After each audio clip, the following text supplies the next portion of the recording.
The Mediterranean Sea, 5th century BC, a great commercial network created by the Phoenicians. In hundreds of archaeological sites scattered around the Mediterranean, objects are often found that are completely extraneous to local civilizations and cultures. An Egyptian amulet in Greece, a Greek vase in Africa, a huge multitude of goods moving from one country to another and another had to be transported and traded in some sort of systematic way. And it is the Phoenicians, with their tall headdresses, their formidable ships, their skills in trading, and their courage on the high seas, who made a name for themselves in this pursuit. We'll see how the Phoenicians took on a diverse civilization of cultures and wove them together to become the undisputed lords of the sea.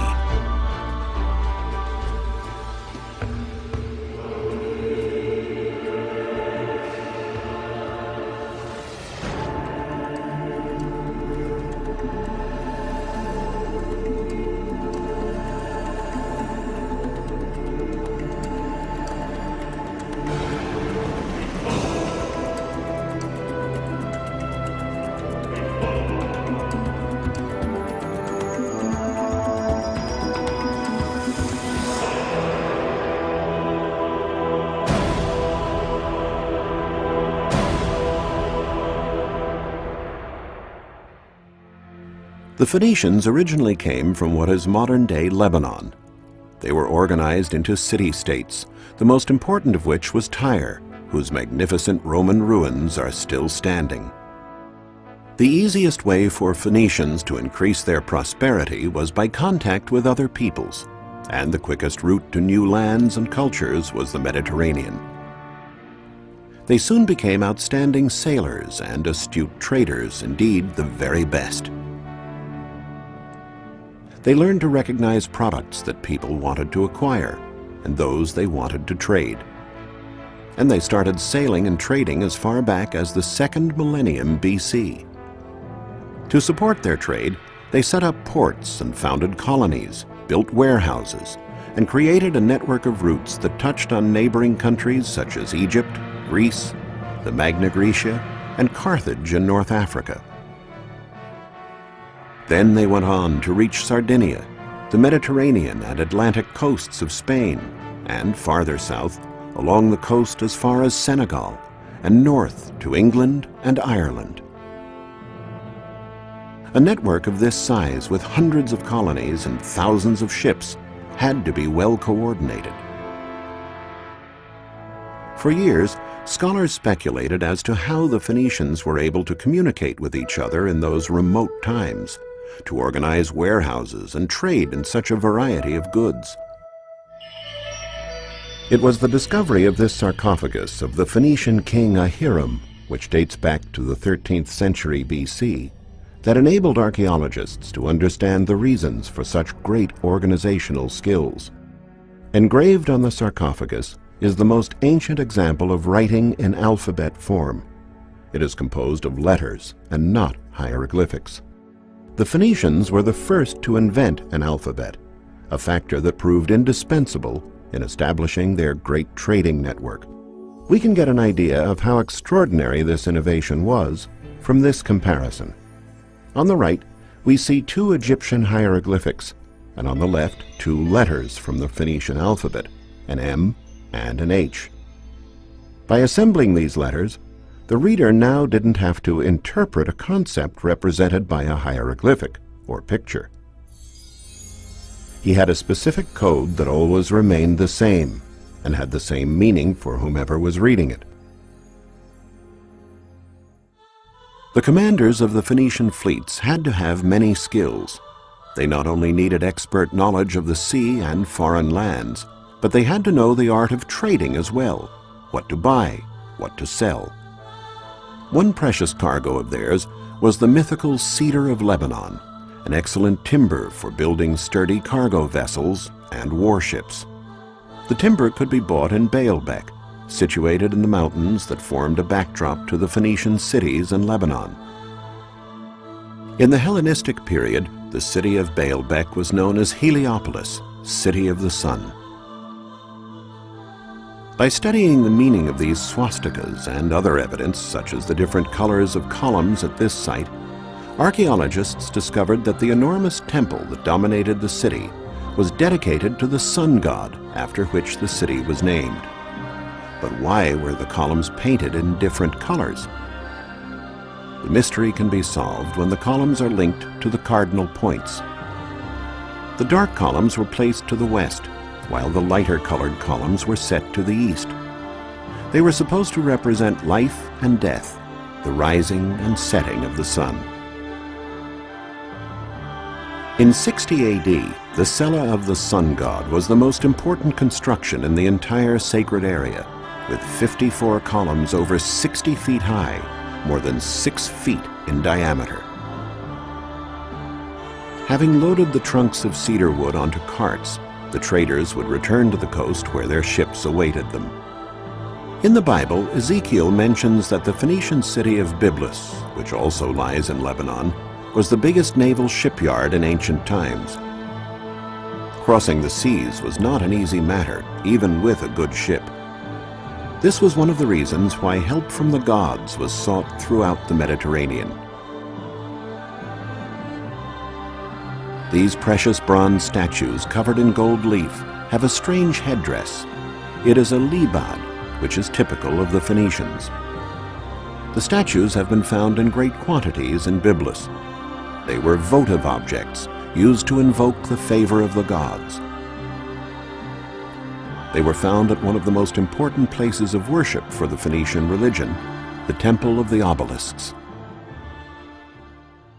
In Byblus and other Phoenician cities, the remains of numerous Phoenician cargo ships have been found.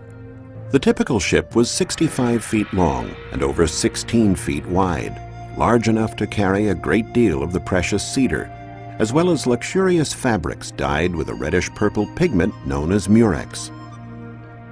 The Phoenicians took their name from these fabrics. Phoenix, Phoenician, comes from the Greek word phoin, or red.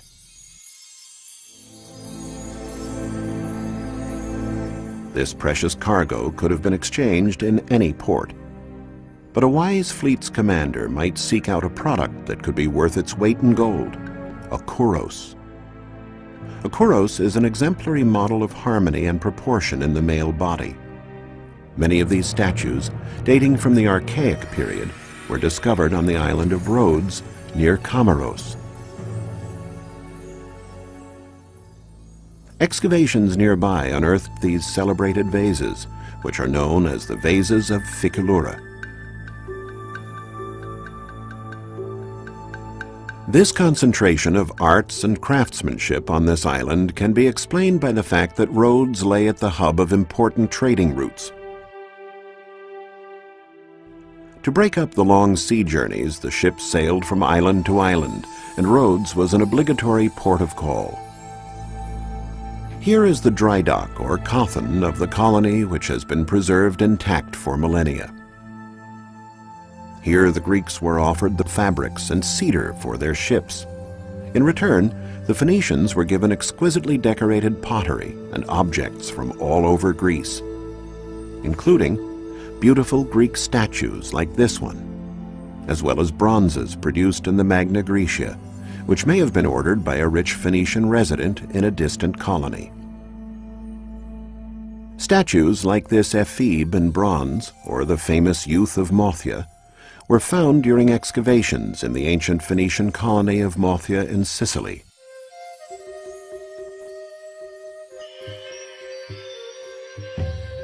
The statues testify to the level of Phoenician trading in the Mediterranean, a veritable cross-cultural exchange.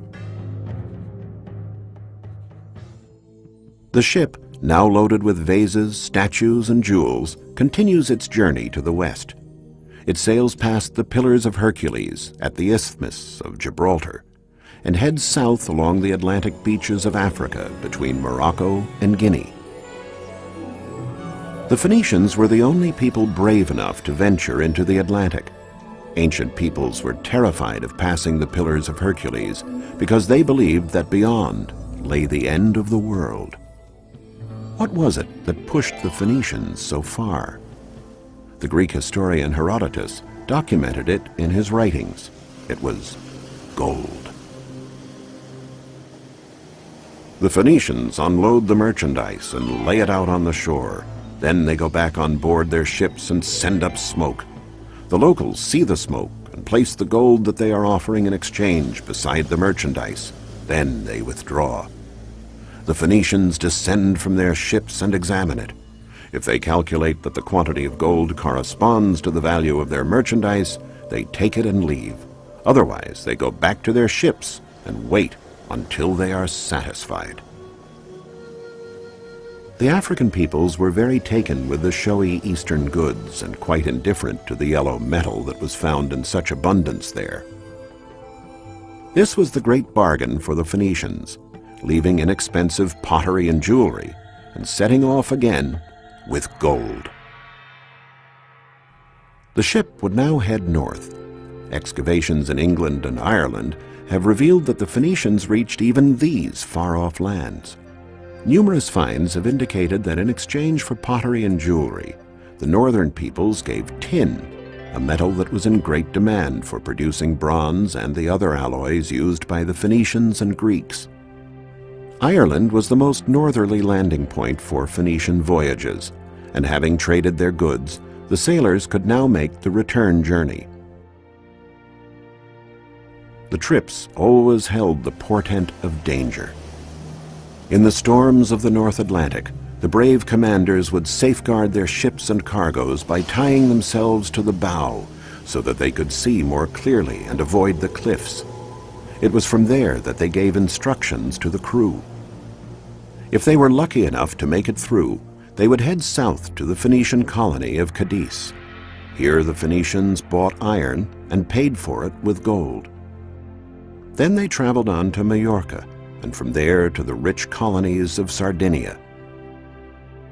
It's here that an archaeological dig uncovered a gold mine, not a seam or stratum of gold, but a huge array of precious gold jewelry, now on display in the Archaeological Museum in Cagliari.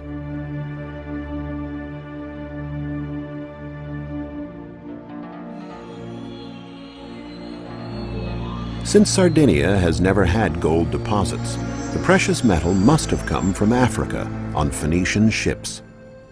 In the Sardinian colonies, the Phoenicians themselves worked the gold into the most exclusive forms, modeling it in small molds. Sardinia was the largest producer of Phoenician crafts, especially in the field of glassmaking. They made ointment jars to hold balms and perfumes, necklaces, and characteristic amulets. For centuries, it was believed the Phoenicians invented glass.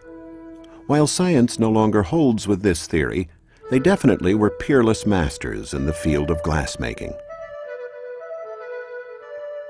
For many years, archaeologists pondered the reason for the ambiguous smile on grinning masks like this one. They also didn't know the reason for the long arms on certain statues. Only after years of research did they find the answers. The masks were used to ward off evil spirits from the tombs. As for the statues, they were related to the more esoteric aspects of Phoenician medicine. They were offered to the gods to invoke a speedy recovery from illness. The affliction to be cured was in the exact spot touched by the hands, almost as if the sick person wanted to remind the gods what needed to be healed.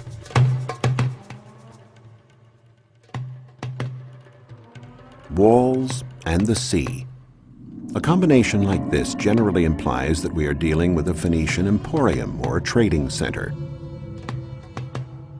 The archaeological site of Tharos in Sardinia may not have any large architectural structures still standing, but it is one of the most eloquent when it comes to ancient urban design. Here, Phoenicians would have traded the iron, lead, and part of the tin and gold they had for precious jewels. Tharos was one of the largest producers of jewelry of the period. Among the many Phoenician remains here is a completely extraneous round construction called a nuraghe that was typical of the Pelites, the ancient inhabitants of Sardinia who were conquered by the Phoenicians.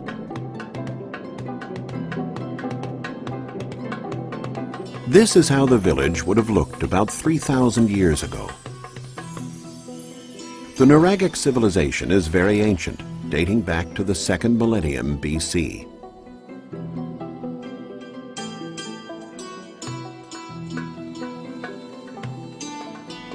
Their settlements were very compact, with narrow winding streets which made it easier to defend the village from enemy incursions. The houses of the ancient Sardinian people were a combination of fortified towers, granaries, workshops, and dwelling places.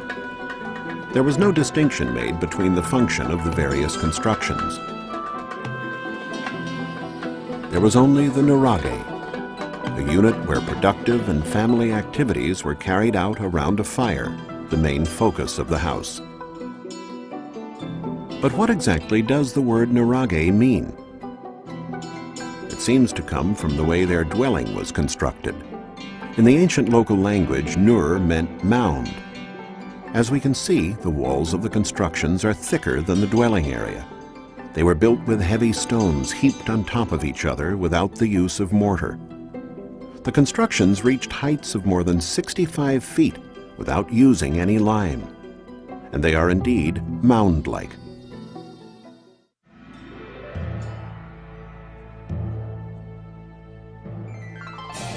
Phoenician ports, like this one in Nora, all had something in common.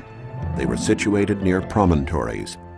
In this way, ships could be moored on both sides of the promontories, creating a larger dock area. The only thing the Phoenicians looked for was to be able to land quickly, get their business done, and then set sail again. These are the foundations of the Phoenician quarter in Nora.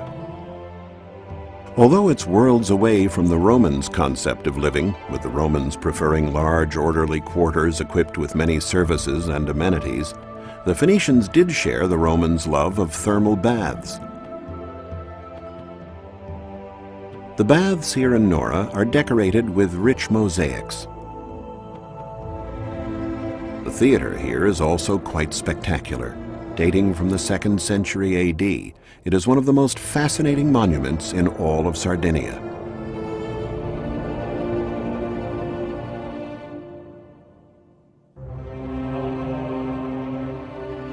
From this Spartan 5th century Phoenician port, the fleet would have set sail again, now laden down with even more jewels and precious objects. One of the greatest archaeological mysteries regarded the port of Carthage, Queen of the Mediterranean, the most powerful of all Phoenician colonies.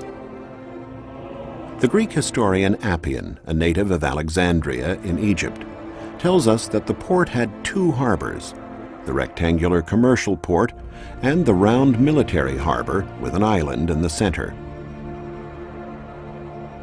However, in modern times, no place seemed to correspond to that description until in the 19th century, the writer René Chateaubriand noticed these 2 lagoons near the bay of Le Cram were very similar in shape to the ports mentioned. He realized that this was Carthage. This discovery led to a heated debate, which was only concluded with excavations carried out in 1974. A British team, excavating on the circular island, found evidence that confirmed Chateaubriand's theory. The bustling port of Carthage was the largest and most modern port in pre-Roman times. Warships would pass from the commercial port through a narrow passage to the military harbor. Merchant ships were forbidden to pass beyond this limit. The ship that is entering the port is a trireme with 3 tiers of rowers, though the Carthaginians also had quadriremes and quinquiremes, which can be compared to modern-day battleships. All the ships returning from war missions, by which Carthage dominated the Mediterranean and protected Phoenician trading routes, were moored in this port. It was circular, with a round island in the center, known as the Island of the Admiralty. There were dry docks both on the island and in the outer perimeter of the port. On the summit of the island was the Pavilion of the Admiralty, from which the Supreme Commander of the fleet gave military orders. A bugler and a herald, armed with flags, controlled the traffic of ships in the port. If a trumpeter signaled to turn left, there had to be room enough to make the maneuver. The basin of water in which the ships moved was thus over 300 feet wide, the same diameter as the Island of the Admiralty on our right. There were 30 berths in the center and 140 on the outside. Since some of the very deep central moorings could hold 2 ships, there could have been 200 ships in the port at one time. The military port in Carthage was always packed in winter, since bad weather made it dangerous for the ships to be out on rough seas. Thus there was a tendency to avoid war during this time, and this was a good time to service the ships. The trireme would be pulled up onto dry land over the slightly sloping terrain of the island. Planks of wood set crossways ensured that the ships kept their grip on the slipway. At the entrance to the area, Ionic columns set at sea level gave the impression of a portico to make this military site look more elegant. The ships were also given special aesthetic treatment. Phoenician ships typically had an eye painted on the bow that was supposed to strike fear into their enemies. A warship differed from a cargo ship in that it had oars and oarsmen that enabled it to move very quickly. As well as being outstanding sailors, the Phoenicians excelled at shipbuilding. They mass-produced ships and replaced the vessels sunk by their enemies with great speed. All the parts of the ship were clearly marked by different letters and kept ready for quick assembly. In this way, they could build an entire fleet in a short period of time. The busy commercial part of Carthage, however, was the Bursa, the Acropolis of Carthage. This is where the major transactions, the trades and selling of jewelry and glasswork brought from Sardinia, would take place. These goods were in great demand in Carthage. On their way home, the ships might also sail up the Nile to the grand and mysterious kingdoms of the pharaohs. Despite the fact that Egyptians followed the cult of the hereafter, the royalty adored earthly treasures. The Phoenicians would have traded the jewelry from Pharos for linen, a hard-wearing fabric that only the Egyptians knew how to make. This material was indispensable for the robust sails used on Phoenician ships. They might also have purchased rare and exotic goods greatly sought after at the Persian court, namely monkeys and crocodiles. Finally, completing the loop and reaching the town of Tyre, they could sell the exotic animals to the Persians and the linen to their fellow countrymen. They'd be left with gold, silver, and a lot more money than they would have paid for the cedar back in Baalbek. Through their travels and their trading, their ancient wheeling and dealing, the Phoenicians formed links with most of the known world at that time, enabling a variety of peoples to share the best that distant cultures had to offer. The Phoenicians, undisputedly, the master merchants of the Mediterranean.